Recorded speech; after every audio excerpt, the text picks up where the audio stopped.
Random House Audio presents Back to Work: Why We Need Smart Government for a Strong Economy by Bill Clinton.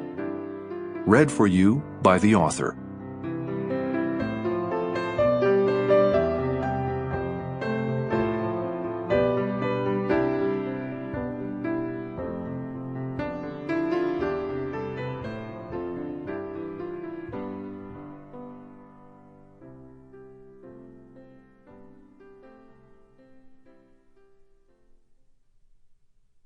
Publisher's note: the author references charts throughout this recording, which can be viewed by opening the accompanying digital PDF file on any PC or Mac computer. To the millions of good people who are looking for the chance to be part of America's recovery, and their own. Introduction. I wrote this book because I love my country, and I'm concerned about our future.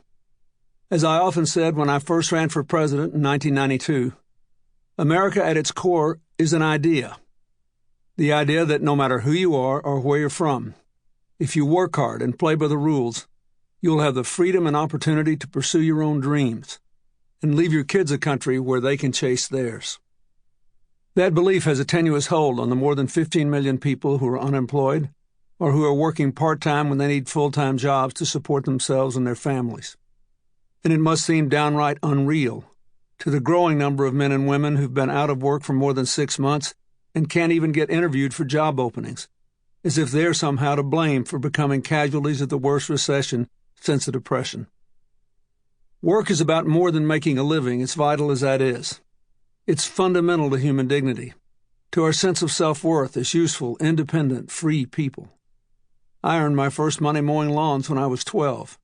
At 13, I worked in a small grocery store and set up a used comic book stand on the side. By the time I finished college, I'd made a little money doing 7 other things. By the end of law school, 7 more. Over the last 4 decades, 9 more, not counting my foundation and other philanthropic work. Most of my early jobs didn't last long. I didn't like them all. But I learned something in every job about the work, dealing with people, and giving employers and customers their money's worth.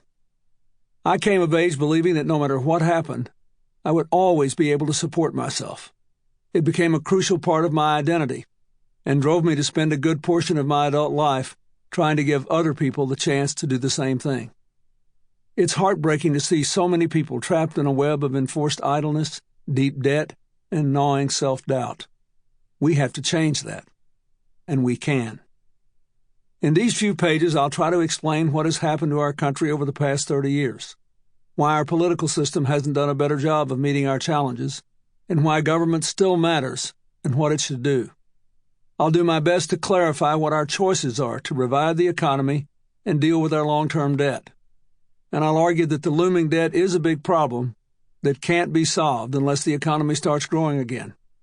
And I don't mean the kind of jobless, statistical growth of the first decade of the 21st century, with stagnant wages, rising poverty, crippling household debt, and 90% of the income growth going to the top 10%. I want American dream growth.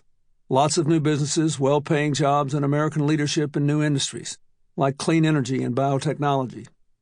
Unless we restore robust economic growth, we'll be stuck in this economy for years, and nothing we do will solve the longer-term debt problem, regardless of how we try to do it. In short, we've got to get America back in the future business.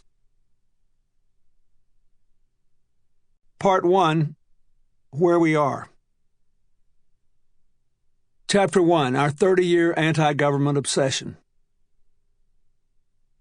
I decided to write this book after the 2010 midterm election, not because my party took a beating, but because of what the election was about. The bad economy, the high cost of keeping the recession from falling into full-scale depression, the fact that the recovery had not yet begun to improve many lives. All these ensured that anger and anxiety would be at high tide on Election Day. Sample complete. Ready to continue?